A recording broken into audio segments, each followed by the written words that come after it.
मेरे सम्मानित पाठकों, दर्शकों, मैं अब आपके समक्ष बीएनएसएस की धारा 156 के संबंध में बताऊंगा। आप लोग ध्यानपूर्वक सुने और इसका लाभ उठाएं। भारतीय नागरिक सुरक्षा संहिता 2023 की धारा 156 सार्वजनिक अधिकार के अस्तित्व को लेकर विवाद की स्थिति में कार्रवाई की प्रक्रिया को निर्धारित करती है। इस धारा के अनुसार जब किसी मार्ग, नदी, जलधारा, नाले या स्थान के उपयोग में जनता के लिए बाधा, उपद्रव या खतरा हो और उस सार्वजनिक अधिकार के अस्तित्व को कोई व्यक्ति नकारता हो तो इस धारा के तहत कार्रवाई की जाती है। ये धारा एक सार्वजनिक रूप से कोई रास्ता वगैरह कोई व्यक्ति रोकता है गांव में, शहर में, तो उसके विरुद्ध ये धारा काम करती है। यदि किसी सार्वजनिक स्थान के उपयोग को लेकर विवाद हो और कोई व्यक्ति सार्वजनिक अधिकार के अस्तित्व को अस्वीकार करता हो तो धारा 152 के तहत आदेश के जारी किए जाने के बाद भी विवाद बना रहता है तो धारा 156 के अंतर्गत विशेष प्रक्रिया अपनाई जाती है। इस प्रक्रिया में संबंधित मजिस्ट्रेट विवाद की जांच करता है और यदि आवश्यक हो तो पक्षकारों को सुनवाई के लिए अपने कोर्ट में बुलाता है। मजिस्ट्रेट विवाद का समाधान करने के लिए आदेश जारी कर सकता है जिसे सार्वजनिक हित में माना जाएगा। यह धारा सुनिश्चित करती है कि सार्वजनिक मार्ग, जलधारा आदि का उपयोग जनता के लिए सुरक्षित और बाधा मुक्त हो। इस व्यवस्था से सार्वजनिक अधिकारों के संरक्षण के साथ साथ विवाद समाधान में प्रभावी न्यायिक हस्तक्षेप होता है। संक्षेप में धारा 156 एक भारतीय नागरिक सुरक्षा संहिता का वह प्रावधान है जो सार्वजनिक अधिकारों के अस्तित्व को लेकर विवाद और अस्वीकार की स्थिति में न्यायिक प्रक्रिया सुनिश्चित करता है ताकि जनता के उपयोग के लिए सार्वजनिक स्थानों में बाधा न आए और सार्वजनिक व्यवस्था बनी रहे। यह धारा मजिस्ट्रेट को अधिकार देती है कि वह ऐसे विवादों को शीघ्र और उचित निराकरण करे।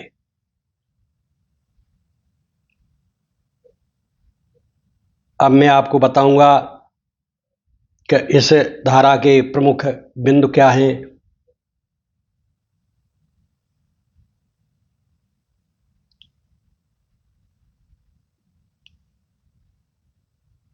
इस धारा में मुख्य रूप से जब कोई व्यक्ति समाज में इस प्रकार का होता है जो एक चलते हुए रास्ते को में दीवार लगाकर उसे रोक देता है और रास्ता अवरुद्ध कर देता है और वो गांव में प्रधान, गांव सभा सदस्य किसी की बात नहीं मानता है और ये कहता है ये रास्ता की ज़मीन मेरी है, तो उसके विरुद्ध एक एप्लीकेशन गांव का प्रधान लगा देता है और मजिस्ट्रेट के संज्ञान में आते ही धारा 156 की कार्रवाई शुरू हो जाती है। सबसे पहले उसे अदालत में बुलाया जाता है। अदालत में बुलाने के बाद उससे पूछा जाता है कि तुम्हारे पास कौन से स्वामित्व के कागजात हैं। अगर स्वामित्व के कागजात नहीं मिलते हैं तो उसके विरुद्ध पुलिस कार्रवाई की जाती है और यहाँ तक इसमें उसे अस्थायी रूप से जेल में निरुद्ध भी किया जाता है, छोटी मोटी धारा लगा के, जिससे वो डर के वो रास्ता खोल दे। और अगर वो फिर भी नहीं खोलता है तो पुलिस बल के द्वारा उस रास्ते को जेसीबी से या मजदूरों की मदद से तोड़ दिया जाता है। ये धारा बहुत ही महत्वपूर्ण है, क्योंकि लोग गांव में दबंग प्रकृति के होते हैं। वो जहाँ चाहे वहाँ रास्ता रोक देते हैं, नाली रोक देते हैं। चकरोड़ जो होती है गांव में, किसानों के खेतों के लिए रास्ता होता है, उसको रोक देते हैं।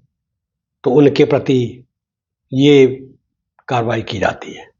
ये धारा ये बताती है कि कोई भी व्यक्ति सरकार से ऊपर नहीं है, कानून से ऊपर नहीं है।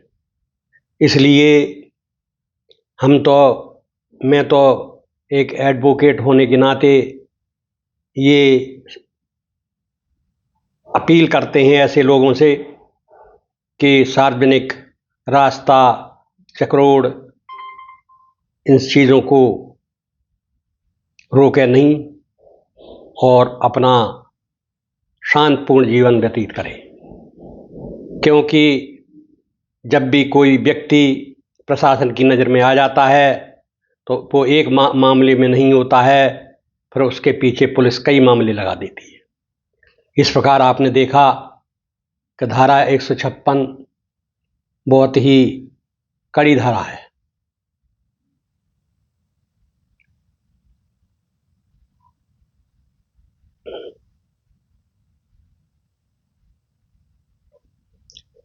अब मैं अगली धारा में आपके समक्ष उपस्थित होऊंगा। तब तक के लिए मैं विदा लेता हूँ। धन्यवाद।